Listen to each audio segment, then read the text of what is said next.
అందరికీ నమస్కారం. ఈ నెల డిసెంబర్ 20వ తేదీ శనివారం నుండి పుష్యమాసం ప్రారంభమై జనవరి 18వ తేదీ అమావాస్యతో పుష్యమాసం ముగుస్తుంది. శనిదేవునికి పరమ ప్రీతికరమైన మాసం ఈ పుష్యమాసం. శనిదేవుని జన్మ నక్షత్రం పుష్యమి నక్షత్రం కాబట్టి ఈ పుష్యమాసంలో శనిదేవుణ్ణి పూజించడం, నవగ్రహాలకు ప్రదక్షిణాలు చేయడం ద్వారా రాబోయే కొత్త సంవత్సరం అంతా మీకు అద్భుతంగా కలిసొస్తుంది.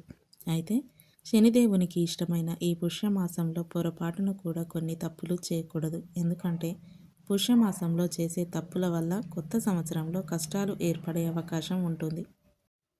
ఏలినాటి శని దోషాలు పట్టి పీడిస్తాయి కాబట్టి పుష్యమాసంలో ఏ దేవతలను పూజించాలి, పుష్యమాసంలో పొరపాటున కూడా చేయకూడని తప్పులు, పుష్యమాసంలో పాటించాల్సిన పరిహారాల గురించి ఈ వీడియోలో తెలుసుకుందాం. ముందుగా ఈ వీడియోకి ఒక లైక్ కొట్టి జై శ్రీరామ్ అని కామెంట్ చేయండి. డిసెంబర్ 20 నుండి పుష్యమాసం ప్రారంభమవుతుంది. ఈ పుష్యమాసాన్ని శూన్యమాసంగా పరిగణిస్తారు కాబట్టి పుష్యమాసంలో ఎటువంటి శుభకార్యాలు నిర్వహించకూడదు.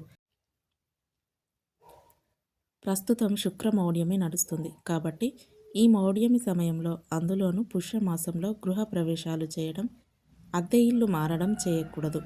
అలాగే శంకుస్థాపన పూజలు నిర్వహించకూడదు. ఇక నూతన వ్యాపారాలు కూడా ప్రారంభించకూడదు. ముఖ్యంగా ఈ పుష్యమాసం ప్రతి ఒక్కరూ తప్పనిసరిగా తెల్ల నువ్వులు తినాలి. కాబట్టి ఈ నెలలో ఏదో ఒక రోజున నువ్వులు మరియు బెల్లం కలిపిన ఆహారాన్ని స్వీకరించండి. అలాగే పుష్యమాసంలో వీలైనప్పుడల్లా నీటిలో నువ్వులు వేసుకొని స్నానం చేయండి. జాతకంలో ఉన్న గ్రహ దోషాలు తొలగిపోయి అదృష్టం, ధన ప్రాప్తి కలిసి వస్తుంది. అలాగే ఈ పుష్యమాసంలో గుమ్మడికాయ తినాలనే నియమం ఉంది. పుష్యమాసంలో గుమ్మడికాయ తింటే అదృష్టం కలిసి వస్తుందని, సంపూర్ణ ఆరోగ్యం కలుగుతుందని నమ్మకం. అయితే ఈ పుష్యమాసంలో వచ్చే ఆదివారం నాడు పొరపాటున కూడా నెయ్యి మరియు ఉసిరికాయను తినకూడదు.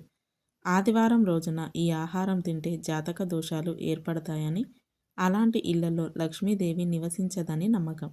అలాగే ఈ పుష్యమాసంలో పొరపాటున కూడా ముల్లంగి దుంపను తినకూడదు. అదేవిధంగా బంగారం మరియు వెండి వస్తువులను కొనడం మానుకోవాలి. పుష్యమాసంలో బంగారపు ఆభరణాలు కొనకూడదు. అలాగే ఈ పుష్యమాసంలో వచ్చే శనివారం నాడు నూనె కొనకూడదు. శనివారం నూనె కొనుగోలు చేస్తే మీ ఇంటికి అప్పుల బాధలు పెరిగిపోతాయి. ఈ పుష్యమాసంలో తప్పనిసరిగా గోవును పూజించాలి. గోమాతలో ముక్కోటి దేవతలు కొలువై ఉంటారు కాబట్టి ఈ నెలలో గోవుకు ఆహారం తినిపించి నమస్కారం చేసుకుంటే చాలు. ఇక మీ కష్టాలన్నీ తొలగిపోయి మీ జీవితంలో సుఖ సంతోషాలు ప్రారంభమవుతాయి. శనిదేవుడు సంచరించే ఈ పుష్యమాసంలో ఎవరికీ అప్పు ఇవ్వకూడదు. పుష్యమాసంలో ఎవరికైనా అప్పు ఇస్తే మీ డబ్బు ఎప్పటికీ తిరిగి రాదట. ఇక ఈ పుష్యమాసం నెల రోజులు మీ ఇంటి ముందు ఖచ్చితంగా ముగ్గు ఉండాలి. ఈ పుష్యమాసంలోనే ధనుర్మాసం కూడా ఉంటుంది కాబట్టి ఇంటి ముందు రంగురంగుల ముగ్గులు వేసి ముగ్గులపైన గొబ్బెమ్మలు పెడితే అలాంటి ఇళ్లలోకి వెంటనే లక్ష్మీదేవి అడుగు పెడుతుంది. కానీ ఇంటి ముందు ముగ్గు లేకపోతే మాత్రం మీ ఇంట్లోకి ఎప్పటికీ లక్ష్మీదేవి అడుగు పెట్టదు. ఈ పుష్యమాసంలో ఎక్కడైనా హోమం జరిగితే ఆ హోమంలో కొన్ని నువ్వులు వేయండి.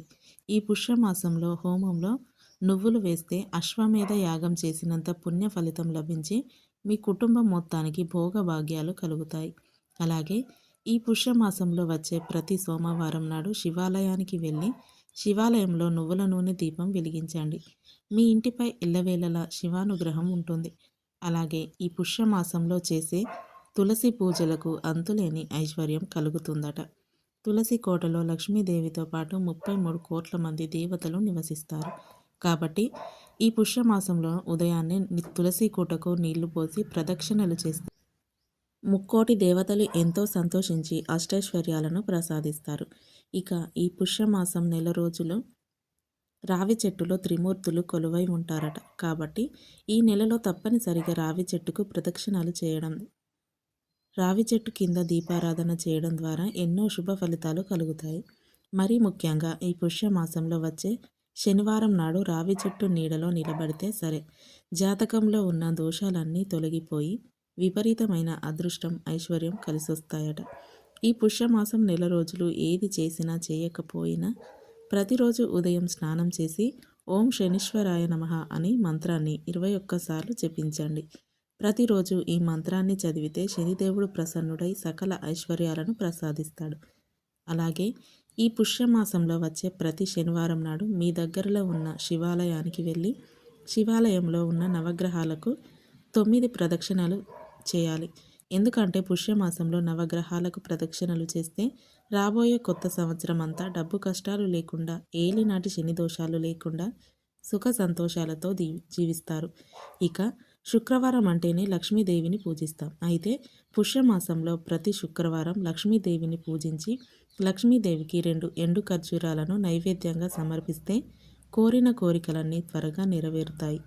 అలాగే ఈ పుష్యమాసంలో ఇంట్లో దీపారాధన చేసేటప్పుడు ఎరుపు రంగు పుష్పాలతో దేవుడిని పూజించండి. అలాగే ఈ పుష్యమాసంలో వచ్చే ప్రతి ఆదివారం నాడు ప్రతి ఒక్కరూ తలస్నానం చేసి ఉదయాన్నే సూర్యుడికి అర్ఘ్యం సమర్పించాలి. అర్ఘ్యం సమర్పించి సూర్యదేవునికి నమస్కారం చేసుకోవాలి. ప్రతి ఆదివారం సూర్య నమస్కారాలు చేస్తే జాతకంలో సూర్యుడు బలపడి ఇక మీకు పట్టిందల్లా బంగారుమయం అవుతుంది. అలాగే ఈ పుష్యమాసంలో ప్రతి ఒక్కరూ గవ్వల పూజ చేయాలని నియమం ఉంది. మీ పూజ గదిలో ఉన్న లక్ష్మీదేవి పటం ముందు కొన్ని గవ్వలు పెట్టి ఆ గవ్వలపై పసుపు కుంకుమలు చల్లి లక్ష్మీదేవికి పూజ చేయండి. తర్వాత ఈ గవ్వలను తీసి మీ బీరువాలో డబ్బు పెట్టే ప్రదేశంలో పెట్టుకోండి. ఇలా చేయడం ద్వారా మీ ఇంటి ధన ప్రవాహం పెరుగుతుందని, అనవసరపు ఖర్చులు తగ్గి ఇంటి సంపద పెరుగుతుందని నమ్మకం. ఇక కటిక పేదరికంతో బాధపడేవారు ఈ పుష్యమాసంలో ఏదో ఒక శుక్రవారం నాడు పాలలో చిటికెడు పసుపు కలిపి తులసి మొక్కకు పోయండి. ఇలా చేయడం ద్వారా మీ ఇంటికున్న పేదరికం వెంటనే తొలగిపోయి మీ ఇల్లంతా కనక వర్షంతో నిండిపోతుంది. ఇక ఏలినాటి శని దోషాలు, అష్టమ శని దోషాలతో ఇబ్బంది పడేవారు ఈ పుష్యమాసంలో నవగ్రహాలలో ఉన్న శనిదేవునికి నువ్వుల నూనెతో అభిషేకం చేసి నమస్కారం చేసుకోండి. జాతకంలో ఉన్న అష్టమ శని దోషాలు అన్నీ తొలగిపోయి డబ్బు పరంగా, ఆరోగ్యపరంగా బాగా కలిసి వస్తుంది. అలాగే ఈ పుష్యమాసంలో ఆదిత్య హృదయం చదివితే చాలా మంచిది. ఈ పుష్యమాసం నెల రోజులు ఉదయం 6 గంటల్లోపే స్నానాలు పూర్తి చేసుకోవాలి. ఈ పుష్యమాసంలో విష్ణు సహస్రనామాలు చదివితే విష్ణుమూర్తి అనుగ్రహం సులభంగా కలుగుతుంది. అలాగే శ్రీ సూక్తం చదివితే దారిద్ర బాధలన్నీ వెంటనే తొలగిపోతాయి. ఇక ఈ నెలలో చేసే అన్నదానాలకు విశేషమైన పుణ్య ఫలితం లభిస్తుంది. కాబట్టి ఆకలితో ఉన్న పేదవారికి ఆహారాన్ని దానం చేసి 1,000,000 రెట్ల పుణ్య ఫలితాన్ని పొందండి. అలాగే బెల్లంతో చేసిన నువ్వుల లడ్డూలను కూడా పేదలకు పంచిపెట్టండి. తద్వారా మీ జాతకంలో అదృష్టం పెరుగుతుంది. ఇక ఈ పుష్యమాసంలో వచ్చే అతిపెద్ద పండుగలు భోగి, సంక్రాంతి మరియు కనుమ. 2026 జనవరి 14వ తేదీన భోగి, జనవరి 15 మకర సంక్రాంతి, జనవరి 16 కనుమ పండుగ వచ్చింది. భోగి పండుగ నాడు తెల్లవారుజామున నిద్రలేచి భోగి మంటలు వేయాలి. అలాగే చిన్నపిల్లలకు భోగి పళ్ళు పోయాలి. భోగి రోజున ప్రతి ఒక్కరూ శరీరానికి నలుగు పెట్టుకొని తలస్నానం చేయాలి. ఇక సంక్రాంతి పండుగ నాడు ఉదయాన్నే స్నానం చేసి సూర్యుడికి అర్ఘ్యం సమర్పించి ఇంటి ముందు రంగురంగుల ముగ్గులు వేసి గొబ్బెమ్మలు పెట్టాలి. ఇక కనుమ పండుగ నాడు ప్రతి ఒక్కరూ గోవును పూజించి నమస్కారం చేసుకోవాలి. కనుమ నాడు దూర ప్రయాణాలు చేయకూడదు. ఇక ఈ పుష్యమాసంలో వచ్చే ఏకాదశిని పుత్రద ఏకాదశి అని అంటారు. ఈ పుత్రద ఏకాదశి నాడు విష్ణుమూర్తిని పూజించి ఉపవాసం ఉంటే పుత్ర సంతానం కలుగుతుందని నమ్మకం. అలాగే ఈ నెలలో తప్పనిసరిగా పితృదేవతలను ఆరాధించాలి. పుష్యమాసానికి అధిపతి శనిదేవుడు కాబట్టి ఈ పుష్యమాసంలో శనిదేవుణ్ణి పూజించిన, శని స్తోత్రాలు పఠించిన అలాంటి వారి జీవితంలో ఎలాంటి కష్టాలు లేకుండా, జాతకంలో శని దోషాలు ఏర్పడకుండా అఖండ ఐశ్వర్య ప్రాప్తి కలుగుతుంది. ఈ వీడియో నచ్చితే తప్పకుండా లైక్ చేయండి, షేర్ చేయండి.